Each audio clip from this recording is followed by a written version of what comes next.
ভালো আছো, সুস্থ আছো? আমরা খুব ভালো আছি, সাথে সুস্থ আছি। আমি আবারও চলে এসেছি তোমাদের কাছে আমার নতুন একটা ব্লগ নিয়ে। আশা করি ব্লগটা প্রতিদিনের মতো আজও খুব ভালো লাগবে। আজকে ব্লগটা প্রতিদিনের থেকেও সকাল সকাল স্টার্ট করেছি। ঘুম থেকে উঠেই বাসি বিছানা ছেড়ে যখন বাইরে বেরোলাম তখন কিন্তু সঙ্গে বাসি বাসনগুলো নিয়ে গেলাম। ওগুলোকে কলের ধারে জল দিয়ে রেখে দিলাম। তারপরে উঠোনটা ঝাড় দিয়ে কিন্তু আমি সামনেরটা ধুয়ে দিচ্ছি। মানে বাড়ির সমস্ত কাজ মানে সংসারের সমস্ত কাজ মেনটেন করতে আমি একা হাতে কীভাবে যে মেনটেন করি বাড়ির লক্ষ্মীশ্রী বজায় রাখতে, সেটা আজ তোমাদের সাথে শেয়ার করব। তো পরিষ্কার পরিচ্ছন্নতা যত তুমি রাখবে তোমার মানে মাইন্ড তত ভালো থাকবে, পজিটিভ থাকবে, স্বাস্থ্যও ভালো থাকবে। তো সেই মতো কিন্তু আমি এই জায়গাটা রোজ না হলেও সপ্তাহে ৪-৫ দিন ধুয়েই দিই। আর এখন বর্ষাকাল বলে একটু অ্যাভয়েড করি। অন্যান্য দিন হলে মানে যখন রৌদ্রের দিন হয় তখন কিন্তু প্রতিদিনই আমি ধুয়ে দিই। তো জায়গাটা ধুয়ে দেওয়ার পর কিন্তু এই দেখো সে বাসি বাসনগুলো সবই আমি মেজে নিলাম। আর আমার হাসব্যান্ড কিন্তু আমাকে কাজে সময় পেলে একটু হেল্প করে, করে না বললে ভুল হবে। তো সকালবেলা উঠে দেখতে পেলে ও কিন্তু মানে কলের কাজটা পাতা পড়ে তো অনেক। তো এখানে লেবু গাছ, পেয়ারা গাছ আছে, কাঁঠাল গাছও আছে একটা। তো ও কিন্তু সেগুলো পরিষ্কার করে দিয়েছিল। আর আমি দেখো সব মানে কাপড় কেচে স্নান টান করে চলে এসেছি। তুলসী মন্দিরটা ধুয়ে দিয়েছি। এবার কিন্তু ঠাকুরঘরটা মুছে নিচ্ছি। যত পরিষ্কার পরিচ্ছন্ন থাকবো তত কিন্তু আমাদের পজিটিভ মাইন্ড তৈরি হবে। ঠাকুরের বাসনগুলোও মেজে নিয়েছি। মেজে নিয়ে কিন্তু আমি ফুলটা তুলে নিয়েছি। এবার পুজো করে এই ঘরে চলে এসেছি।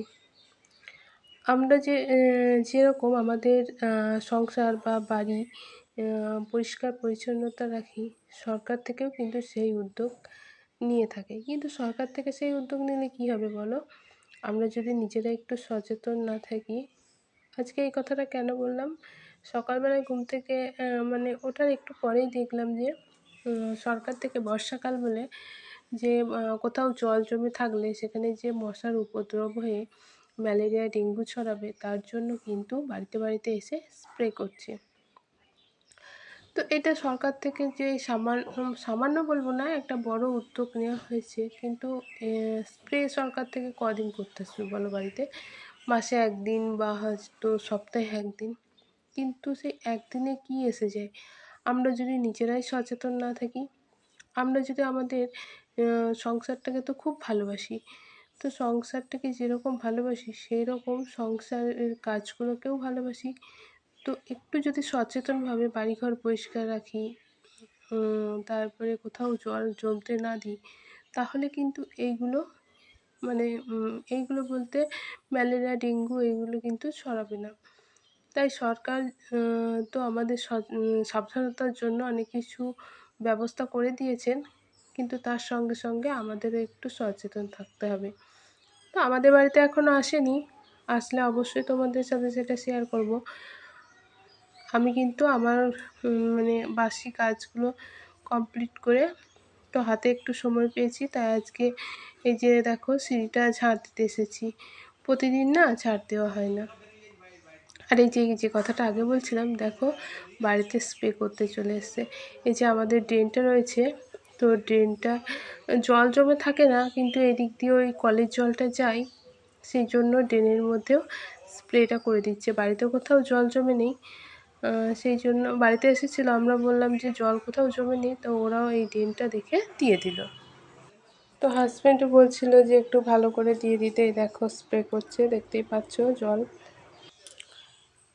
তো এই স্প্রেটা করছিল, এটা যেন অনেক গন্ধ, মানে যখন এটা দিচ্ছিল আর কি, তখন মানে এতটাই গন্ধ ছিল যে মাথাটা ধরে যাচ্ছে এরকম একটা মনে হচ্ছিল। তো হাজব্যান্ড ওদের কাছে দাঁড়িয়ে দেখছিল। দেখো ওরাও যে এসেছে তার প্রমাণ হিসাবে মোবাইলে ভিডিও মানে একটু ভিডিও করে নিয়ে গেল। তো ওরা চলে যাওয়ার পর আমরা কিন্তু মুড়ি খাচ্ছিলাম, আর আমার ছেলে মুড়ি নিয়ে পাখিকে দিচ্ছে, মানে আয় খাবি এরকম একটা বলছে।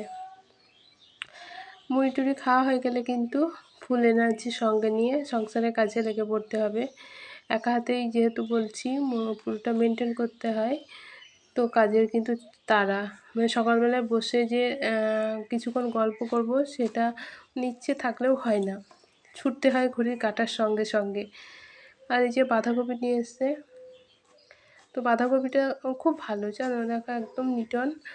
আর তার এখন বাঁধাকপিতে একটু পোকা টোকা থাকে, কিন্তু কিছুই নেই, আমি উপরের পাতাগুলো ফেলে দিলাম। তো এবার এটাকে কেটে ভাপ দিতে হবে। আমি কিন্তু এখনকার বাঁধাকপি আগে ভাপ দিয়ে নিই, তারপরে কিন্তু করি, কারণ না হলে একটু কেমন গন্ধ আসে। আর শনিবার কিন্তু তবু হাজব্যান্ড মানে চিকেন নিয়ে এসছে। শনিবারে আমরা আঁশ খাই, কিন্তু চিকেন দেখে তো মনে হতে পারে হয়তো আজকে রবিবার, ওই জন্য কথাটা বললাম। আগেই কিন্তু আমি চিকেনের মশলাগুলো সব করে রেখেছি, কিন্তু তোমার হচ্ছে এই বাঁধাকপির মশলাটা এখনও করা হয়নি।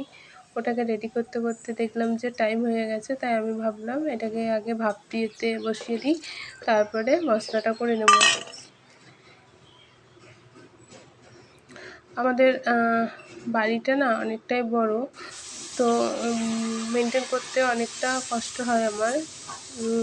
মানে ঝাড় দেওয়া, তারপরে গাছ রয়েছে, গাছগুলোর পাতা পড়ে, ঝড় করলে তো সেই দিন আর মানে রক্ষে নেই, এত পাতা ছড়িয়ে ছিটিয়ে থাকে, কি বলবো।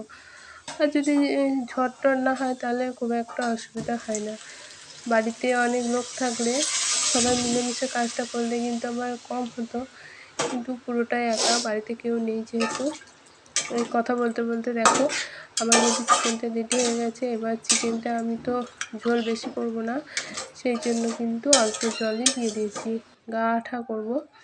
রান্না টান্না করে রান্নাঘর মুছে কিন্তু আমি কাচাকুচো করে নিয়েছি। সকালে একবার করেছিলাম, তো সেগুলো দেখো এখন খুব রোদ বেরিয়েছে, মানে রোদ হচ্ছে, তো সেগুলো শুকিয়ে গেছে। আমি কিন্তু তুলে আবার যেগুলো কেচেছি ওগুলো মেলে দিলাম। রোজই তো এক গাদা করে কাচতে হয় জানো। এই দুদিন বর্ষা হয়েছিল, তো বর্ষার জন্য তো কাচতে পারছিলাম না, যদিও বা যেগুলো নয়, না কাচলে নয় সেগুলো কেচেছিলাম, আর বাকি তো রেখে দিয়েছিলাম, কিন্তু এই রৌদ্র দেখে এখন মনে হচ্ছে সব কাচি, কেচে পরিষ্কার করে নিই। মানে ইচ্ছে করবো না এরকম একটা ভাব নিয়ে বসে থাকলেও এই রোদ হচ্ছে, কালকে যদি না হয় কি হবে, ঘরের মধ্যে গাদা করে রেখে কি হবে, আর তো কেউ করে দেবে না, নিজেকেই করতে হবে, করে নিই, এরকম কত কিছু মনে হয়, কি বলবো তোমাদের। যাই হোক, সমস্ত কাজ কমপ্লিট করে আজকে না তাড়াতাড়ি স্নান করে নিয়েছি। আর আজকে হাজব্যান্ড একটু দেরিতেই যাচ্ছে, দেরিতে যাচ্ছে আমার জন্যই, কারণ আমি বললাম যে একটু দেরিতে যাবে। কি বলো তো, যেদিন একটু ভালো কিছু রান্না হয় সেদিন আমার খুব মনে হয় যে দুজনে একসঙ্গে বসে গল্প করতে করতে খাবো। তাই ওকে আমি বললাম যে তোমার যদি তাড়া না থাকে না তাহলে একটু দেরিতে যেও, কারণ একসঙ্গে বসে খাওয়া যাবে। তো সকালে কিন্তু খাইনি, এখন 11:30 বাজে, দুজনে তখনই খেলাম। আর যেহেতু মাংস হয়েছে তো রান্না করতে আজ একটু দেরি হয়েছিল। আর যে দুপুরবেলায় ছেলে এখন ঘুমোচ্ছে, আমি কিন্তু চিরুনিগুলো পরিষ্কার করে নিলাম, এগুলোকে বাইরে রেখে দেবো, আর ও ওঠার আগেই কিন্তু আমাকে সমস্ত কাজ শেষ করে নিতে হবে। আর এই যে জামা কাপড়গুলো নিয়ে বসে পড়েছি, ও যেহেতু ওখানে খাটে ঘুমোচ্ছে, সেই জন্য মানে আওয়াজে যদি উঠে পড়ে, ওই জন্য কিন্তু আমি এই ঘরে সোফায় নিয়ে এসে জামা কাপড়গুলো গুছিয়ে নিচ্ছি। উঠে পড়লে আবার তখন কিন্তু টানাটানি করবে, কাজটা করতে দেবে না। আজকের মতো ব্লগটা এখানেই শেষ